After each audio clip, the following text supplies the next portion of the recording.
Welcome to another interesting episode of Mike's Technology series. This time we are going to analyze about satellite technology and specifically related to Sri Lanka. We are not going to discuss anything political on this discussion, but explain as to what this story is about and what could have been done in the best interests of Sri Lanka. So first let us see what is this so-called satellite technology is. This is not an attempt to criticize present government or any past government, but just real facts. Man-made communication satellites, artificial satellites designed to relay and amplify radio telecommunication signals, facilitating communication between different points on Earth. They act as space-based relay stations, enabling long-distance communication for television, internet, telephony, and other applications. These satellites are crucial for global communication networks, especially in remote areas where traditional infrastructure is limited. When we talk about communication satellites, there is one name come to everyone who knows about satellite communication, and that is none other than Sir Arthur C. Clarke. Sir Arthur C. Clarke is a British national by birth, and in 1975, he was granted the country's first resident guest status, an immigration category that allowed accomplished foreigners to live in the country. Clarke never sought nor received Sri Lankan citizenship. The International Astronomical Union recognizes the geostationary orbit as the Clarke orbit in his honor. Okay, so to communicate through satellites, we need a satellite out in space. Then we could transmit signals to the satellite from a transmit site on Earth, and they are called Earth satellite stations. Then what would happen is satellite will receive these, and then it would do bit of processing of the weak signal, and then transmit back to Earth. So we call the transmission which goes up to satellite as the uplink, and then the signal back to Earth as the downlink. As you see, satellite could cover only a portion of Earth. So in order to either transmit to satellite or to receive, we need to be in that area which is called the footprint. Transmission and receive frequencies are in gigahertz frequencies. Usually satellites use either C-band or Ku-band. The C-band generally ranges from 3.7 to 6.4 GHz. We use 3.7 to 4.2 GHz for downlink, 5.85 to 6.4 GHz for uplink, while the Ku-band typically falls between 10.7 and 18 GHz. So we use 10.7 to 12.75 GHz for downlink, 13.75 to 14.5 GHz for uplink. Usually C-band is much better, as it is much less susceptible to rain and such effects in the atmosphere. For satellite communication, we need to use highly directional antennas due to signal levels. Earlier days, I do remember the Earth station on Paducah having very large antennas, but nowadays with latest development we have been able to get these directivity using electronic beam forming. So when we uplink, we need to point the antenna towards the satellite. This is still the scenario. But when you look at the downlink, it will spread. But we need to keep these uplink and downlink frequencies on two different frequencies to avoid interference. How do we achieve this? This happens at the satellite. And this is handled by transponders in the satellite.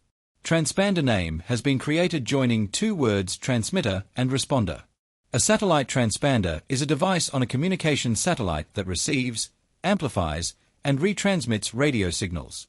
It essentially acts as a repeater in space, receiving signals from Earth, processing them, and then sending them back down to different locations on Earth or even to other satellites.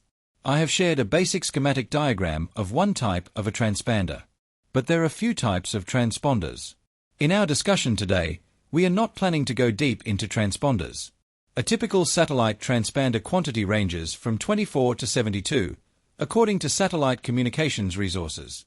However, some satellites can carry more or less, with some having as few as 12 or as many as 96. Each transponder typically has a bandwidth of 36 MHz or 72 MHz. Now let us discuss about two major types of communication satellites, which have been categorized due to the orbits they may use. As per Sir Arthur C. Clarke's vision, world was using geostationary satellites for communication. A geostationary satellite orbits the Earth in sync with its rotation, appearing stationary from a fixed point on the ground. This is achieved by orbiting at a specific altitude, approximately 35,786 kilometers directly above the equator, completing one revolution in 24 hours. This unique characteristic makes them ideal for applications like telecommunications, weather monitoring, and broadcasting, which benefit from continuous, fixed-point coverage. Other than the latency or the delay of signals due to distant geostationary satellites were really great.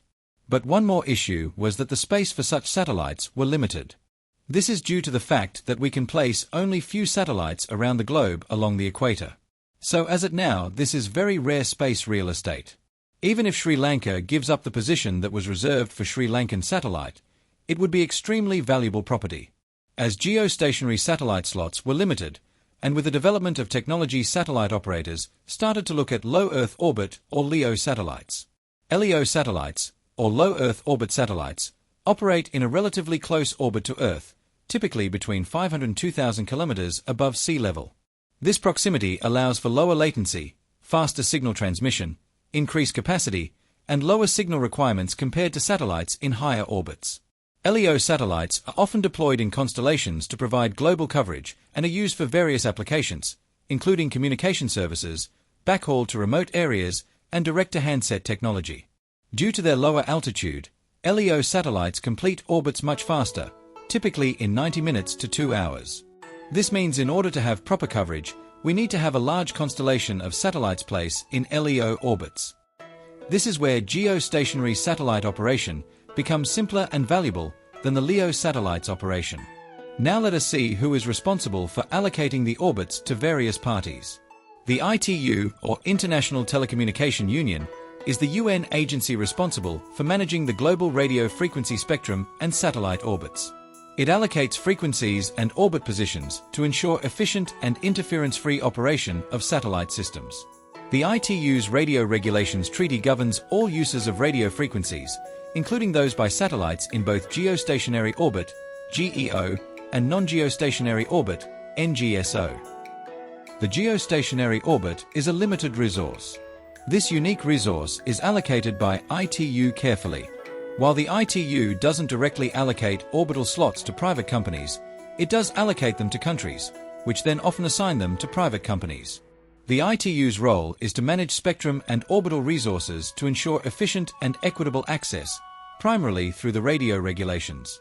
Private companies must work with their national governments to obtain access to these resources. In similar manner, Sri Lankan government received rights for geostationary positions from ITU. So this was a government property. Government property could be used to benefit any country in a positive manner. So how could Sri Lanka make use of this opportunity that Sri Lanka had with geostationary satellite position? One method is to invest and get a satellite to that position by the government of Sri Lanka. But this needs a lot of funding and may be out of scope for a country like Sri Lanka. Next option is to use an international satellite operator and have an agreement for sharing the satellite.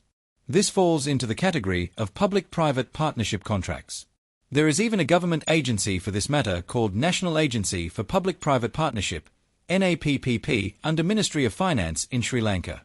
If government had any issue with the technical matter related to satellite operation, they could have handed over the matter to Sri Lanka Telecom to lead the project and contribute to Sri Lankan government revenue directly. In this manner, Sri Lankan government would receive foreign currency when anyone leased the transponders, which may be agreed with the international operator. For this mode of operandi, you do not need to invest any money, as it would be done by the satellite operator.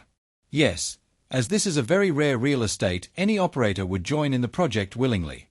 Further, in any public-private partnership, there are particular norms that needs to followed, and also government should call all parties to provide proposals and then selected the best to the country. As per internet posts in 2012, a company backed by Sri Lankan government has sent a communication satellite, which is called Supreme Sat-1, to orbit defined as geostationary orbit 87.5 degrees east. We are not aware as to how Supreme Sat company obtained the rights for the orbital slot, but they are seen as the government-backed company to lead as the partner. Now let us see technical aspects related to this satellite launch. APT Satellite in April 2010 has entered into a satellite procurement contract with satellite contractor Thales Alenia Space France for the manufacturing and delivering of APSTAR 7B satellite, a Spacebus 4000 C2 platform with 28 C-band and 23 Ku-band high-power geostationary communications satellite. At the same time, APT Satellite also entered into a launch service agreement with launch contractor China Great Wall Industry Corporation for the provision of launch and associated services of the APSTAR 7B satellite on a CZ-3B AG-2 launch vehicle at the Xichang Satellite Launch Center at Xichang in Sichuan Province. The initial launch period of APSTAR 7B satellite is between the 15th of July 2012 and the 15th of October 2012, in the case the launch of APStar 7 satellite is not successful. As APStar 7 was successfully placed into service, the APStar 7B contract was transferred to China Satcom as ZX-12, Zhongxing 12, ChinaSat 12, a state-owned satellite operator in Beijing, which also needs new capacity but not as quickly as APT. Part of the satellite's payload has been leased to Sri Lanka and is co-branded as SupremeSat 1. The satellite was renamed ZX-15A and moved to the 51.5 degrees east slot until ZX-15 is launched. This involvement of SupremeSat as the Sri Lankan Government-backed company, as stated in many internet posts, may have made the rocket to carry the Sri Lankan flag. I also have seen some posts suggesting that SupremeSat purchased some transponders from a satellite operator. We are not certain on this point, as we do not see any information relevant to those transactions. Usually that type of transactions may be kept confidential, and that is the normal practice. We did bit research on the ITU satellite database, and we are happy to educate the viewers on these findings too. Firstly, as one of the ministers indicated, Sri Lanka has got two possible geostationary satellite slots available as at now. One is at 50 degrees east, and the other is 121.5 degrees east. You can see the screenshots taken on these two slots in here. Yes, so what the government can do is to discuss with the countries that hold the rights for these satellite locations and come into an agreement with a satellite operator to share the earnings and then launch a satellite to at least one of these locations. What I understand is that Kingdom of Tonga has done such a deal. In early 1990, Tonga granted license to operate a satellite to TongaSat, and they worked out a launch of a satellite to their orbit with some other international operators. TongaSat and SupremeSat seems to have some similarities.